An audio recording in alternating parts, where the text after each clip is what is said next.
Well, Andy, it's always good to have you back. Thanks for being here. Kevin, it's a pleasure. So your expectation is pretty set. You actually believe that Mueller is going to be a bit of a yawn before the House committees tomorrow. Yeah, I keep being surprised, Kevin, that they're going ahead with it. I actually thought, and I'm still not completely convinced, that the plug won't get pulled on it, because it just seems like it's an enormous waste of time. He's now gotten guidance from the Justice Department, which he asked for, to say that he's not allowed to go outside the four corners of his report. That's exactly what he wanted, as we know from his press statement that he gave on May 29th. And now, instead of having to worry about being on his own hook when he decides not to answer questions, he can say that he's been instructed by the Justice Department not to answer, so he gets to blame them. But he doesn't want to do this, and if he's going to stay within the four corners of his report, they could read the report themselves into the record. They don't need him for that. So You just wonder why they go forward with this circus, but I guess they will. But don't you think that is part of the answer in and of itself, that they want to create a circus environment? They want to they want to draw attention to something that they believe has not been yet uncovered, and that by putting Mueller on the hot spot, I guess, is the only way they think that they can accomplish it. Yeah, the problem is if he doesn't play along, then it kind of, well, I wouldn't say it blows up on them, because I actually think this could be more of a big nothing than something that blows up in their face. But I just think, Kevin, the problem they have is that the country was very interested to know whether there was evidence, according to a prosecutor, of a cyber espionage conspiracy between the Trump campaign and the Russians. Once, after a 2-year thoroughgoing investigation, he found that there wasn't. The country's kind of not interested in the obstruction angle.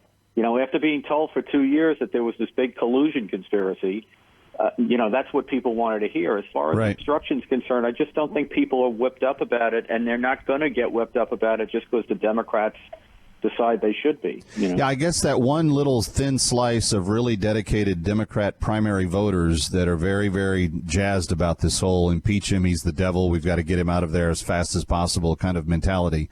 Besides that crowd, I think you're right. I think the country's back to work. They're glad to be making a little bit more money and having options for jobs and so forth. So it's kind of interesting. So, but you made news with me there, because I had not read anywhere else that it had been Mueller's request that the DOJ give him guidance, and you're affirming that in fact happened. He said to them, give me the guidelines of what I can and cannot say, and now it is. I had seen that the DOJ had given him guidance. I was not aware it had been his request.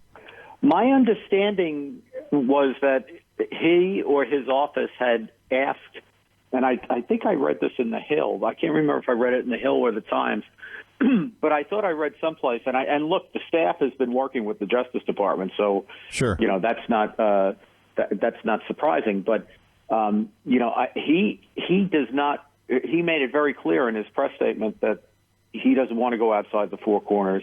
And I do believe that he asked the Justice Department for guidance.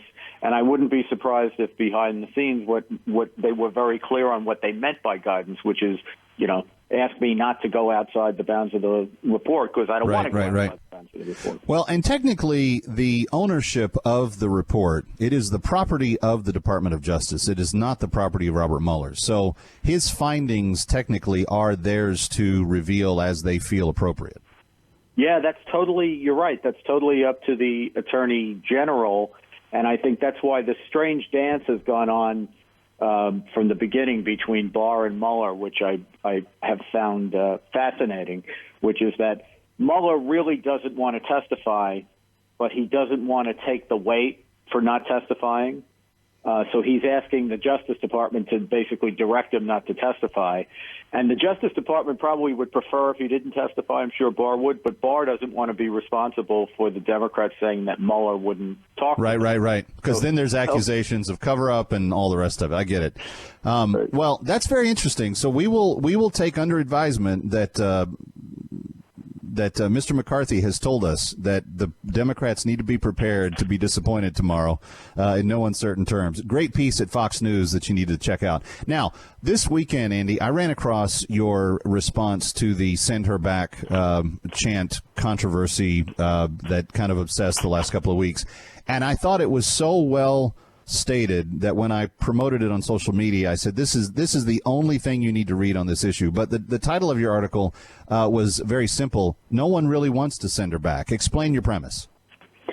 Well, I think that, having gone to carnivals, ball games, rock concerts, and, what have you, these many decades, too many to count, it's occurred to me that people say an awful lot of things in rally-type atmospheres that they don't actually believe or want done. It's kind of like you let your it out for a little air, but it's not, I think Justice Scalia made the point brilliantly, and I put this in the column that you were kind enough to mention, where he talked about how he'd like to string up every weirdo who burns the American flag.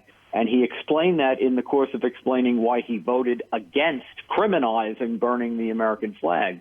The point being that there's a lot of things that we're passionate about and that we think we say out loud, like kill the umpire in the moment, but nobody really means those things and nobody really believes those things. And nobody is saying that this is basically an expression, as the president has refined it, of what I used to see when I was a kid during the Vietnam era, which was those old T-shirts that said, if your heart's not in America, get your tuchus out. That's what this is, and nobody is really saying that they want to have the government coerce her to go back to Somalia. Everybody understands she's an American citizen. Nobody's looking to violate the law. They're looking to make a very strong, passionate point that if you don't love America, then there's lots of other places you can go, and don't let the door hit you in the butt. They're saying that they feel like that her actions demonstrate a lack of love for the country that they love, and they're saying, right, we just want you to love it more, basically. And, but that's interesting, Andy, because we have gotten to a completely, an utterly humorless existence where you cannot say anything that is the least bit untoward about anything, or it's violating someone's sovereign sensibility of something at some point in time somewhere.